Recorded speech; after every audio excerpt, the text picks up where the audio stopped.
नमस्कार कलम कागज खटीर आउ गोटे नुआ एपिसोड को आपण मानक स्वागत करुच्ची मु शुभकांत। आज कलम कागज खटी आम सहित एमती जड़े व्यक्तित्व अच्छा जहाँ बेकर स्टेथोस्कोप आ हाथ में कलम मैट्रिक रे चतुर्थ टप्पर ठारू आरंभ करी आज जड़े सफल मेडिकल ऑफिसर आउ डायबिटोलॉजिस्ट भाव में परिचित अभिषेक त्रिपाठी आज आम सहित अतिथि रूपे अच्छा। तेबे डाक्तर हिसाब से जी परिचिति पाई ताठू अधिक सफल से जड़े लेखक हिसाब से तांकर बही से ओल्ड टाउन झील से प्रत्येक पाठकों हृदय परिचित। तो आसतु स्वागत करवा अभिषेक त्रिपाठी। नमस्कार, जय जगन्नाथ। धन्यवाद मते यही भली गोटे बहुत बढ़िया प्रोग्राम रे गोटे सुजोग देइतिबारु निज मतामत रखिबाकू आउ प्रोग्राम टीर ना हिसाब रे कागज कलम खटी। तो आशा करे आज आमर ये खटीटा बहुत बेस भल भाव में जमिब। तबे प्रथमे मु आपनको पचारिबी सेई ओल्ड टाउन झील आपनकर जो चर्चित पुस्तक से ओल्ड टाउन झील तार जो नामकरण से ओल्ड टाउन झील ए नामकरण पछरे कि सत्यता रही कि ओल्ड टाउन झील काहा को नेकी पर्यवेसित। देखो बही रे लिखा अछि कि ए कहानीटी गोटे सत्य घटना उपर आधारित किंतु मु संपूर्ण रूपे एटा पाठक मानक उपर छाड़ी देछि से माने बहीटी पढंतु तांकु जहा लागिबो कि एटा सत्य घटना उपर आधारित कि लेखकों गोटे काल्पनिक चिंताधारा से जिनसटा पाठक मानक उपर छाड़ी देछि से माने जहाँ भाभी पारे से जिनसा भाविकी आ बाकी रहा नामकरण कथा। तेबे नामकरण गोटे बहीर जोटा रही तार कवर पेज आ तार टाइटल जमती मंदिर सौंदर्यटा मुखशाल जना जाए सेमती गोटे बही प्रति विशेषकर आज युवपीढ़ी आकृष्ट होगापी बहीर कवरटी और बहीर नाँटी से भाया आकर्षक होगा निहाती दरकार। से जेहेतु ओल्ड टाउन भुवनेश्वर गोटे पुराना जगह एवं प्राय समस्त युवपीढ़ी मानकर बिंदुसागर हूँ प्रिय जगह और संध्या समय खटी जगह तेणु जेहेतु ये कहानीटीर नायिका जी अच्छा तांकर घर एवं ये कहानी जो प्रेम कहानी अच्छी तार ओरिजिन से जिनसा बिंदुसागर रु ही आरंभ होता एवं ओल्ड टाउन ने ही से प्रेम कहानी जो भित्तिटा स्थापन करा से बहीर नाँटी से ओल्ड टाउन झील रूप दि जाए। ये जो आप कहले कहानीर नायिका से बिंदुसागर तो ये कहानीर नायक विषय आप कहले आपण कौन निजे से कहानीर नायक मु पुणी थे से जिनसा कहूँ जिते गोटे औपन्यासिक उपन्यास लेखे कि किसी गोटे कहानी लेखे से से जदि निजक से नायक हिसाब रे माने से बहीर नायक हिसाब रे पोर्ट्रेट करने माने चेष्टा करे से कहानीटा पाठक मान हृदय को बेसी छुई थाए बेसी अट्राक्टिव लगे से हे तो से लिखि थाई माने मु लिखि थाई पारे कि कहानीटा सत होई थाई पारे ये जिनसा मु आउ थे कहूँ मु प्योरली जिनसा रीडर मान ऊपर ही छाड़ी देछि से माने जा भाभी पारे रीडर माने जा भाई पारे किंतु गोटे कथा हम स्पष्ट कर देबाक चाहे बहीर प्रच्छदरे लिखा है बहीटी सत्य घटना पर आधारित तेणु रीडर माने से जिनस भावी नेबे जे बहीटी कहा कहानी पर आधारित। तेबे ये जो प्रच्छद कथा मु कहली आमे जे देखिबा आपनक बही ओल्ड टाउन झील कहंतु कि एबे जो रिसेंटली आछि बही कळी कहंतु आपनकर प्रच्छद बा कवर पेज बहुत अट्रैक्टिव आ एंगेजिंग आ टिके डिफरेंट है ए कवर पेज एमती करिया पई भावना कोड आसला आ कवर पेज आपन डिजाइन के करन ये कथा प्रायतः कहीं जान थे मो बहीर सब कवर पेज मु निजे करे मत निजे ग्राफिक डिजाइन किछटा आइडिया अच्छी तेणु मोर सब बहीर कवर डिजाइनिंग मु निजे करे आ कवर डिजाइनटा मु सब चेष्टा करे बहीर कवरटा टिके अट्रैक्टिव टिके कलरफुल होगापी माने बोध हुए मोर माने नेचरटा से भाया कि मत टिके माने गाढ़ वर्ण पसंद किंतु आजिकालिका युवपीढ़ी भी बेसी अट्राक्ट होते कवर प्रति आउ ये कवरटा मु चेष्टा करे माने बहीर कवरटा बेसी अट्राक्टिव करिया। बहुत सुंदर आप कहले बहीर कवर बेसी अट्राक्टिव करने चेष्टा करते कारण युवपीढ़ी अट्राक्टिव ये बही भितर बर्तमान जो देखिए आपंकर रिसेंटली जो बही है कली या गोटे बहुत बड़ चर्चा आछि बहुत बड़ हाइप आछि बहुत भल कॉन्सेप्ट उपर अछि तो एभलिया रहस्यमय और डार्क कॉन्सेप्ट लिखिया पय आपन मन को चिंताधारा केमिति आसिला। तेबे आपन को गोटे घटना विषय कहूँ ये कली बहीर सर्जन आरंभ होता 2023 मसीहा मते ट्रावेलिंग बुलाबुली करने को बहुत भल लगे 2023 मसीह दशपल्ला और फुलबाणी बॉर्डर गोटे जंगल में मोर से जड़े सांग थे जे कि मते जंगल भीतर को ट्रेकिंग नहीं जाइए तो आम दिज जिते जंगल भितर जाऊँ से गोटे पत्थर रे गोटे बाघ और गोटे राक्षसर गोटे चित्रटा अंका जाइए आम देखा पाइलु जहाँ फटोटा मुझे पठेदेवी आम खटीटा सरला तेबे से फोटो देखि सारा पर से चित्रटा देखि सारा पर मो मन में गोटे कौतूहल जात होता कि एते घन जंगल भितर जोठी लोक मानकर कि गाँव किसी उपस्थिति नहीं सेठी एई भलिया चित्र कहीं करा जाइछ ତ ସେଇ ବିଷୟରେ ମୁଁ ଯେତେବେଳେ ସେ ଜଙ୍ଗଲରୁ ଫେରିଥିଲୁ ଆମେ ପାଖ ଗାଁରେ ଲୋକଙ୍କୁ ପଚାରିଥିଲୁ ଏବଂ ସେତେବେଳେ ମୁଁ ଜାଣିଥିଲି ଏଇ କିମ୍ବଦନ୍ତୀ ବିଷୟରେ, କିନ୍ତୁ ସେତେବେଳେ ଅଳ୍ପ କିଛି ଜାଣିବାକୁ ପାଇଥିଲି ଏବଂ ତାପରେ ଏଇ କିମ୍ବଦନ୍ତୀର ରହସ୍ୟ ବେଶୀ ଜାଣିବା ପାଇଁ ମୋ ମନରେ ଯେଉଁ ଜିଜ୍ଞାସା ଜାଗ୍ରତ ହେଇଥିଲା ସେଇଟା ମୋତେ ବାରମ୍ବାର ସେ ଜାଗାକୁ ଟାଣି ନେଇଥିଲା। ଦୀର୍ଘ 2 ବର୍ଷ ମୁଁ ପ୍ରତି ମାସରେ 2-4 ଦିନ ସମୟ କାଢ଼ି ସେ ଜାଗାକୁ ଯାଏ ଏବଂ ଏଇ କିମ୍ବଦନ୍ତୀର ଯେଉଁଟା ଉତ୍ସ, ଯେଉଁଟା ଆରମ୍ଭ ଯେଉଁଠୁ ହେଇଛି କିମ୍ବଦନ୍ତୀଟା, ସେ ପର୍ଯ୍ୟନ୍ତ ଯିବା ପାଇଁ ଚେଷ୍ଟା କରେ ଏବଂ ପରିଶେଷରେ 2 ବର୍ଷ ପରେ କିମ୍ବଦନ୍ତୀଟା ସମ୍ପୂର୍ଣ୍ଣ ଜାଣିବା ପାଇଁ ମୁଁ ସକ୍ଷମ ହେଇଥିଲି ଏବଂ ବର୍ଷେ ଲାଗିଥିଲା ଏ ବହି। ଏହାର 3ଟା ଅଧ୍ୟାୟ ଆସିବ, ଏଇଟା ଗୋଟେ ଟ୍ରାୟୋଲୋଜି ବୁକ୍, ଏଇଟା ପ୍ରଥମ ଅଧ୍ୟାୟ ଏବଂ ବାକି 2ଟା ଅଧ୍ୟାୟ ବି ମୋର ଶେଷ ହେଇକି ପାଣ୍ଡୁଲିପି ଶେଷ ହେଇକି ରହିଛି, ଯେଉଁଟା ଆଗାମୀ ସମୟରେ ମାନେ ପ୍ରକାଶ ହେବାକୁ ଯାଉଛି। ତେଣୁ 3ଟା ଅଧ୍ୟାୟ କମ୍ପ୍ଲିଟ୍ କରିବାକୁ 1 ବର୍ଷ ସମୟ ଲାଗିଥିଲା ଲେଖିବା ପାଇଁ, ଆଉ ତାପରେ ଆପଣଙ୍କ ସମ୍ମୁଖରେ ହିଁ ତାର ରେଜଲ୍ଟ। ତେବେ ଆପଣ ଯେଉଁ କହିଲେ ଆପଣ ସେଠିକାର ଗୋଟେ କିମ୍ବଦନ୍ତୀ ଆଉ ମୂର୍ତ୍ତି ଦେଖିକି ଏ ବିଷୟରେ ଜାଣିବାକୁ ଆଗ୍ରହୀ ଥିଲେ, ଏଇଭଳିଆ ବିଷୟ ଲେଖିଲା ବେଳେ ଏକ ତ ଏ ଗୋଟେ ସମ୍ବେଦନଶୀଳ ବିଷୟ, ଆଉ ଦ୍ୱିତୀୟରେ ୟା ପାଇଁ ଗଭୀର ଅଧ୍ୟୟନ ବା ଡିପ୍ ରିସର୍ଚ୍ଚ ଦରକାର। ଆପଣ କେବଳ ଯେ 2 ବର୍ଷ ଲୋକଙ୍କଠୁ କଥାବାର୍ତ୍ତା ହେବନି, ଆପଣଙ୍କୁ ସେ ଯେଉଁ ରିସର୍ଚ୍ଚ କଲାବେଳେ କ'ଣ କ'ଣ ଚ୍ୟାଲେଞ୍ଜର ଫେସ୍ କରିବାକୁ ପଡ଼ିଥିଲା ଆଉ କ'ଣ କ'ଣ କରିଥିଲେ ଆପଣ? ଦେଖନ୍ତୁ, ଏ ବହିଟି ଗୋଟେ ଲୋକକଥା ଉପରେ ପର୍ଯ୍ୟବେସିତ। ଯେହେତୁ ଲୋକକଥା ଉପରେ ପର୍ଯ୍ୟବେସିତ, ଲୋକକଥା କିନ୍ତୁ ଆମେ ସମ୍ପୂର୍ଣ୍ଣ ରୂପେ ସତ୍ୟ ବୋଲି ଭାବିପାରିବା ନାହିଁ, ଆଉ ବିନା କୌଣସି ପ୍ରମାଣରେ କୌଣସି ତଥ୍ୟ ମଧ୍ୟ ବହିରେ ଲେଖି ହେବ ନାହିଁ। ସେଥିପାଇଁ ମୋତେ ଏଇ ବିଷୟରେ ରିସର୍ଚ୍ଚ କରିବା ପାଇଁ 2-3 ଜଣ ତାନ୍ତ୍ରିକଙ୍କ ସହିତ ଭେଟ ହେବାକୁ ପଡ଼ିଥିଲା, ତାଙ୍କ ସହିତ ସମୟ ବିତାଇବାକୁ ପଡ଼ିଥିଲା। ନୟାଗଡ଼ର ଜଣେ ବହୁତ ପ୍ରସିଦ୍ଧ ତାନ୍ତ୍ରିକ ଜଣେ ଅଛନ୍ତି, ତାଙ୍କ ନାଁ ମୁଁ ନେବି ନାହିଁ ତାଙ୍କ ପର୍ସନାଲ ରିଜନ୍ ଯୋଗୁଁ, କିନ୍ତୁ ତାଙ୍କ ସହିତ ମୁଁ 2-3 ଦିନ ସମୟ ବିତେଇଥିଲି। ତନ୍ତ୍ରମନ୍ତ୍ର ବିଷୟରେ ବହୁତ କିଛି ଜାଣିବାକୁ ପାଇଥିଲି। ଏମିତିକି ତନ୍ତ୍ରମନ୍ତ୍ର ବିଷୟରେ ମୋତେ ଏମିତି ଜିନିଷ ଜଣା ଅଛି ଯେଉଁଟା କାହାକୁ ବି ଜଣା ନଥିବ। ଯେଉଁମାନେ ନିଜକୁ ତାନ୍ତ୍ରିକ ବି କହୁଛନ୍ତି ଆଜିକାଲି, ସେମାନଙ୍କୁ ବି ଜଣା ନଥିବ। ତ ସେଇ ଜିନିଷ ଗୁଡ଼ାକ ରିସର୍ଚ୍ଚ କରିକି ତାପରେ କାହାଣୀର ସତ୍ୟାସତ୍ୟ ଜାଣିବା ପାଇଁ, କାହାଣୀର ଓରିଜିନ୍ ଯେଉଁଠୁ, ସେ ବଙ୍ଗଳା ଯେଉଁଠି ଅଛି, ଏ ବହିରେ ଗୋଟେ ବଙ୍ଗଳାର ମୁଖ୍ୟ ଭୂମିକା ଅଛି। ସେ ବଙ୍ଗଳା ଯେଉଁଠି ଅଛି ସେ ବଙ୍ଗଳା ପାଖକୁ ଯାଇ ସେ ବଙ୍ଗଳା ବିଷୟରେ ପଚାରିଥିଲି। ତ ଏଇସବୁ ଜିନିଷ ମାନେ କଷ୍ଟ ତ ବହୁତ ହେଇଥିଲା, କିନ୍ତୁ ଖୁସି ଲାଗିଥିଲା। ଯେହେତୁ ଗୋଟେ ନୂଆ ଜିନିଷ ମୁଁ ଜାଣୁଛି ଏବଂ ଧୀରେ ଧୀରେ ତାକୁ ଲେଖୁଛି, ତ ଗୋଟେ ଯେଉଁ କହନ୍ତିନି ଗୋଟେ କିକ୍ ମିଳିଥିଲା ସେଇ ଟାଇମ୍ରେ ଏ ବହିଟି ଲେଖିଲା ବେଳେ। ତେବେ ଯଦି ଦେଖିବା ବହିରେ ଲେଖା ହେଇଛି ପ୍ରଥମ ଅଧ୍ୟାୟ ହାଡ଼ବାଇ। ହାଡ଼ବାଇ ସାଧନା କ'ଣ ଲୋକଙ୍କ ମନରେ ସାଧାରଣତଃ ପ୍ରଶ୍ନ ଉଠେ, ତ ଟିକେ ସାଧାରଣ ଭାଷାରେ ବୁଝେଇଦେବେ ହାଡ଼ବାଇ ସାଧନା କ'ଣ, କାହିଁକି କରାଯାଏ? ଦେଖନ୍ତୁ, ଆମ ଗାଁ ଗହଳିରେ ମୁଖ୍ୟତଃ ହାଡ଼ବାଇ ସାଧନାଟା ବହୁତ ପ୍ରଚଳିତ। ଆମେ ପିଲାଦିନେ ଜେଜେମା ଅଜା ଆଈମାନଙ୍କ ପାଖରୁ ଶୁଣିଥିବା ହାଡ଼ବାଇ ଗପ, ଏଇଟା ବି ଶୁଣିଥିବା କି ହାଡ଼ବାଇଙ୍କୁ ଘରେ ରଖି ପୂଜା କରାଯାଏ, ଏଇଟା ବି ଶୁଣିଥିବା କି କାହା ଘରେ ହାଡ଼ବାଇ ପଶି ଆସିଛି। ତ ମୁଖ୍ୟତଃ ମୁଁ ଯେତିକି ଜାଣିବାକୁ ପାଇଥିଲି ସେ ତାନ୍ତ୍ରିକଙ୍କ ଠାରୁ, ଯେ ହାଡ଼ବାଇ ସାଧନା ମୁଖ୍ୟତଃ ତନ୍ତ୍ର ସାଧନାର ଗୋଟେ ବିଶେଷ ପ୍ରକ୍ରିୟା। ତେବେ ହାଡ଼ବାଇ 2 ପ୍ରକାର ସାଧନା କରାଯାଏ। ମୁଖ୍ୟତଃ ଜଣେ ଯଦି ମାନେ ଜଣେ ମହିୟସୀ ମହିଳା ହୁଅନ୍ତୁ, ଯିଏକି ନିଜର ସମ୍ପୂର୍ଣ୍ଣ ବୟସ ପୂର୍ଣ୍ଣ କରି ମାନେ ପ୍ରାକୃତିକ ରୂପେ ମୃତ୍ୟୁବରଣ କରିଥିବେ, ତାଙ୍କର ଜଙ୍ଘ ହାଡ଼କୁ ଘରେ ପୂଜା କରାଯାଏ।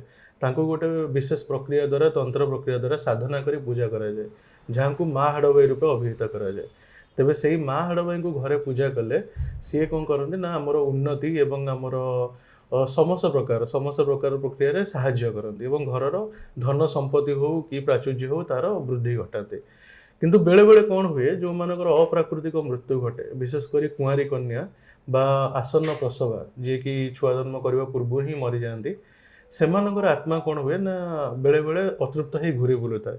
ଆଉ ଯେତେବେଳେ ସେମାନେ କୌଣସି ଘରେ ମା ହାଡ଼ବାଇ ପୂଜା ପାଉଥିବେ, ସେମାନେ ସେଥିପ୍ରତି ଆକୃଷ୍ଟ ହେଇଯାଆନ୍ତି। ପୂଜା ପାଇବା ଲାଳସାରେ ସେମାନେ ସେଇ ଘର ଭିତରେ ପଶନ୍ତି ଏବଂ ଯଦି ମା ହାଡ଼ବାଇ ସାଧନାରେ ଟିକିଏ ବି ବିଚ୍ୟୁତି ଘଟେ ବା ଟିକିଏ ବି ମାନେ ପୂଜାର ପ୍ରକ୍ରିୟାରେ ବାଧା ପ୍ରାପ୍ତ ହୁଏ, ସେତେବେଳେ ମା ହାଡ଼ବାଇ ଶକ୍ତିହୀନ ହେଇଯାଏ।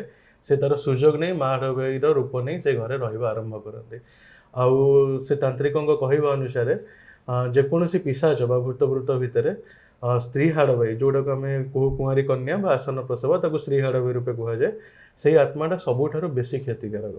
ଆଉ ସେ ଘରକୁ ଆସିଲା ମାନେ ଘରେ ଗୋଟେ ଅକାଳ ମୃତ୍ୟୁ ହେବା ସୁନିଶ୍ଚିତ।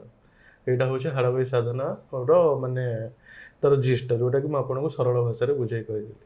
ତେବେ ଏଇଠି ଗୋଟେ ପ୍ରଶ୍ନ ଆସେ, ଜଣେ ଡାକ୍ତର, ଜଣେ ବିଜ୍ଞାନ ବିଭାଗର ଛାତ୍ର, ଜଣେ ଟପର, ମାନେ ଯିଏ ଗୋଟେ ଶିକ୍ଷା ବିଭାଗରେ ଏତେ ଉନ୍ନତ, ସିଏ କ'ଣ ଏଇ ଯେଉଁ ପ୍ରେତାତ୍ମା, ଭୂତ, ଅତୃପ୍ତ ଆତ୍ମା ଏସବୁରେ ବିଶ୍ୱାସ କରେ? ଆପଣଙ୍କୁ ଗୋଟେ ପ୍ରଶ୍ନ ପଚାରୁଛି, ଆପଣ ରାମାୟଣ ମାନନ୍ତି? ହଁ। ରାମଙ୍କୁ ମାନନ୍ତି? ନିହାତି। ତାହେଲେ ରାମାୟଣରେ ବର୍ଣ୍ଣିତ ଥିବା ଲଙ୍କାପୁରୀର ସେ ରାକ୍ଷସ, ହିଡ଼ିମ୍ବା, ଏମାନଙ୍କୁ ମାନୁଥିବେ, ତାଡ଼କୀ ଅସୁରୁଣୀ ଏମାନଙ୍କୁ ମାନୁଥିବେ। ହଁ ଏମାନେ କ'ଣ କ'ଣ ଏମାନେ? ବହୁତ ଆପଣ ମହାଭାରତ ମାନନ୍ତି, ହଁ ଶ୍ରୀକୃଷ୍ଣଙ୍କୁ ମାନୁଥିବେ, ତାହେଲେ ମହାଭାରତରେ ବର୍ଣ୍ଣିତ ଥିବା ଘଟୋତ୍କୋଚ ଏବଂ ହିଡ଼ିମ୍ବା ଏମାନଙ୍କୁ ମାନୁଥିବେ। ଏମାନେ କ'ଣ? ଏମାନେ ତ ମାନବୀୟ ରୂପ ନେଇଥିଲେ ନା। ମାନବୀୟ ରୂପ କେହି ନେଇଥିଲେ, ଏମାନେ ରାକ୍ଷସ। ଆମ ଗାଥାରେ ବର୍ଣ୍ଣିତ ଅନୁସାରେ ଏମାନେ ବ୍ରହ୍ମ ରାକ୍ଷସ। ତେଣୁ ବିଶ୍ୱାସ ଆଉ ଅନ୍ଧବିଶ୍ୱାସ ଭିତରେ ଯେଉଁ ଗାରଟା ଅଛି ସେଇଟା ବହୁତ ପତଳା। ଦେଖନ୍ତୁ, ଆମେ ଭଗବାନଙ୍କୁ ମାନୁଛେ, ଯେତେବେଳେ ଆମେ ବିପଦରେ ପଡ଼ୁଛେ ଆମ ହାତ ଆପେ ଆପେ ଯୋଡ଼ି ହେଇଯାଉଛି, ସେଇଟା ଆମର ବିଶ୍ୱାସ। ଆମର ବିଶ୍ୱାସ ହେଉଛନ୍ତି ଭଗବାନ ଏବଂ ଅନ୍ଧବିଶ୍ୱାସ ହେଉଛି ଶୈତାନ। କିନ୍ତୁ ଏ ଦୁନିଆରେ ଏମିତି ବି ଲୋକ ଅଛନ୍ତି ଯେଉଁମାନଙ୍କ ପାଇଁ ବିଶ୍ୱାସ ଶୈତାନ ଆଉ ଅନ୍ଧବିଶ୍ୱାସ ଭଗବାନ। ତେଣୁ ସବୁବେଳେ ଗୋଟେ କଏନ୍ର ଦୁଇଟା ପାର୍ଟକୁ ଆମକୁ ଦେଖିବାକୁ ପଡ଼ିବ। ଆଉ ଦ୍ୱିତୀୟ କଥା ହେଉଛି, ଆପଣ ବେଦ ଉପନିଷଦକୁ ମାନନ୍ତି? ଅଥର୍ବ ବେଦରେ ସମ୍ପୂର୍ଣ୍ଣ ରୂପେ ତନ୍ତ୍ର ମନ୍ତ୍ରର ସବୁଯାକ ପ୍ରକ୍ରିୟା ବର୍ଣ୍ଣନା ହେଇକି ଅଛି, ଯେଉଁଟାକି ଆଜିକା ଯୁଗରେ ମାନେ ତାନ୍ତ୍ରିକମାନେ ସେଇ ଅଥର୍ବ ବେଦ ହିଁ ଫଲୋ କରିକି ତନ୍ତ୍ର ମନ୍ତ୍ର ସାଧନା କରନ୍ତି। ଆଉ ଗୋଟେ ଏକ୍ଜାମ୍ପଲ୍ ଦେଉଛି, ଆପଣ କେବେ ଆସାମର କାମାକ୍ଷା ମନ୍ଦିର ଯାଇଛନ୍ତି? ନା ଏବେ ଯାଏଁ ଯାଇନି। କାମାକ୍ଷା ମନ୍ଦିର ଗୋଟେ ଶକ୍ତିପୀଠ, ଯେଉଁଠିକି ତାନ୍ତ୍ରିକମାନଙ୍କ ସେଇଟା ହେଉଛି ଗୋଟେ ପେଣ୍ଠସ୍ଥଳ, ଯେଉଁଠିକି ତନ୍ତ୍ର ପ୍ରକ୍ରିୟା ମାନେ ଆପଣ ସେ ଜାଗାକୁ ଯିବେ, ଆପଣଙ୍କୁ ତନ୍ତ୍ରର ପ୍ରକୃତ ଅର୍ଥଟା ବୁଝିବାକୁ ମିଳିବ। ପ୍ରକୃତରେ ତନ୍ତ୍ରଟା ହେଉଛି ଆମ ଭାରତର ଗୋଟେ ଉତ୍କର୍ଷଟା। ଆମ ଭାରତର ଗୋଟେ ଉତ୍କୃଷ୍ଟ ଶାସ୍ତ୍ର ହେଉଛି ତନ୍ତ୍ରଶାସ୍ତ୍ର। ତନ୍ତ୍ର ଖରାପ ନୁହେଁ, ସବୁ ତାନ୍ତ୍ରିକ ମନ୍ଦ ନୁହନ୍ତି। ତନ୍ତ୍ରର ଖରାପ ବ୍ୟବହାର ବା ଦୁରୁପଯୋଗ ସେଇଟା ହେଉଛି ଅପରାଧୀୟ। ଯେଉଁ ଜିନିଷଟା ଆଜିକାଲି କିଛି ପଇସା ଲୋଭରେ, ଅର୍ଥ ଲୋଭରେ ବା ଅନ୍ୟ କିଛି ନିଜ ସ୍ୱାର୍ଥ ପାଇଁ ତାନ୍ତ୍ରିକମାନେ ବ୍ୟବହାର କରୁଛନ୍ତି, ସେଇ ଜିନିଷଟା ଖରାପ। କିନ୍ତୁ ତନ୍ତ୍ରଶାସ୍ତ୍ରକୁ ମୁଁ ବିଶ୍ୱାସ କରେ, କାହିଁକିନା ମୁଁ ବେଦକୁ ବିଶ୍ୱାସ କରେ, ଉପନିଷଦକୁ ବିଶ୍ୱାସ କରେ, ମୁଁ ଈଶ୍ୱରଙ୍କୁ ବିଶ୍ୱାସ କରେ। ସେଥିପାଇଁ ଈଶ୍ୱରଙ୍କ ଯେଉଁଟା ମାନେ ଅପୋଜିଟ୍ ଯେଉଁ ଏଣ୍ଟିଟି ରହିଲା ଶକ୍ତି ଉତ୍ସ, ତାକୁ ମଧ୍ୟ ବିଶ୍ୱାସ କରିବାକୁ ମୁଁ ବାଧ୍ୟ। ଠିକ୍ ଅଛି। ତେଣୁ ସେଇ ହିସାବରେ ଆପଣ ମୋ ଅନ୍ଧବିଶ୍ୱାସ କହିପାରନ୍ତି, କିନ୍ତୁ ଅନ୍ଧବିଶ୍ୱାସ ଭିତରେ ବିଶ୍ୱାସ ଲୁଚି ରହିଛି। ବହୁତ ସୁନ୍ଦର ଭାବରେ ଆପଣ ବୁଝେଇଲେ, କିନ୍ତୁ ଆପଣ ତା ଭିତରେ ଗୋଟେ କଥା କହିଥିଲେ, ବିଶ୍ୱାସ ଆଉ ଅନ୍ଧବିଶ୍ୱାସ ଭିତରେ ଗାର। ଏ ଯୋଉ ବିଶ୍ୱାସ ଆଉ ଅନ୍ଧବିଶ୍ୱାସ ଭିତରେ ପ୍ରଭେଦଟା କ'ଣ, ଆଉ ଲୋକଙ୍କୁ କେମିତି ଆମେ ଅନ୍ଧବିଶ୍ୱାସରୁ ଦୂରେଇ ରଖିକି ବିଶ୍ୱାସ ଆଡ଼କୁ ଆଣିପାରିବା? ପ୍ରଭେଦଟା ହେଉଛି ଆମର ପାରିପାର୍ଶ୍ୱ ସାମାଜିକ ଚଳଣି, ବୁଝିଗଲା। ଆମେ ଯେଉଁ ପରିବେଶରେ ରହୁଛେ, ଯେଉଁ ସମାଜରେ ରହୁଛେ, ଏଠି ଆମେ ଭଗବାନଙ୍କୁ ବିଶ୍ୱାସ କରୁଛେ, ଭୂତ ପ୍ରେତଙ୍କୁ ଅବିଶ୍ୱାସ କରୁଛେ। ହୁଏତ ଏ ପୃଥିବୀର କି ଅନ୍ତରିକ୍ଷର ଅନ୍ୟ କୌଣସି ଅଂଶରେ ଯେକୌଣସି ପ୍ରାଣୀ ସେମାନେ ଭୂତ ପ୍ରେତଙ୍କୁ ବିଶ୍ୱାସ କରୁଥିବେ, ଭଗବାନଙ୍କୁ ଅନ୍ଧବିଶ୍ୱାସ କରୁଥିବେ। ତେଣୁ ଏଇଟା ଗୋଟେ ସାମାଜିକ ଚଳଣି ଉପରେ ନିର୍ଭର କରେ। ଆମେ ତନ୍ତ୍ରମନ୍ତ୍ରକୁ ଅନ୍ଧବିଶ୍ୱାସ ଭାବୁଛେ, ସେଇଟା ଆମର ପାରିପାର୍ଶ୍ୱିକ। ଆମେ ପିଲାଦିନୁ ସେଇ ପରିବେଶରେ ବଢ଼ି ଉଠିଛେ, ଯେଉଁଠି ଆମକୁ ଶିଖା ହେଇଛି କି ଭୂତ ପ୍ରେତମାନଙ୍କୁ ଅନ୍ଧବିଶ୍ୱାସ ବା ତନ୍ତ୍ରମନ୍ତ୍ର ଗୁଣିଗାରେଡ଼ି ଏସବୁ ଅନ୍ଧବିଶ୍ୱାସ। ପ୍ରକୃତରେ ଏସବୁ ଶାସ୍ତ୍ରର ଖରାପ ପ୍ରୟୋଗ, ସେଇଟା ହିଁ ଅନ୍ଧବିଶ୍ୱାସ। କିନ୍ତୁ ଏ ଶାସ୍ତ୍ର ମାନେ ଯେଉଁଟାକି ଆମ ଅଥର୍ବ ବେଦରେ ଲେଖା ହେଇକି ଅଛି, ସେଇଟା ହେଉଛି ବିଶ୍ୱାସ। ସେଥିରେ କୌଣସି ଅନ୍ଧବିଶ୍ୱାସର ପ୍ରଶ୍ନ ହିଁ ଉଠୁନି। ବହୁତ ସୁନ୍ଦର ଭାବରେ କହିଲେ। ତେବେ ଏଇ ଯୋଉ ଭିତରେ ଆପଣ ଆଉ ଗୁଡ଼ାଏ କଥା କହିଦେଲେ ଯେ ଆପଣଙ୍କୁ ବାଇକ୍ ରାଇଡିଂ ଭଲ ଲାଗେ, ଟ୍ରାଭେଲିଂ ଭଲ ଲାଗେ, ଆଉ ଆମେ ଜାଣିଛୁ ଆପଣଙ୍କୁ ଫଟୋଗ୍ରାଫି ବି ଭଲ ଲାଗେ।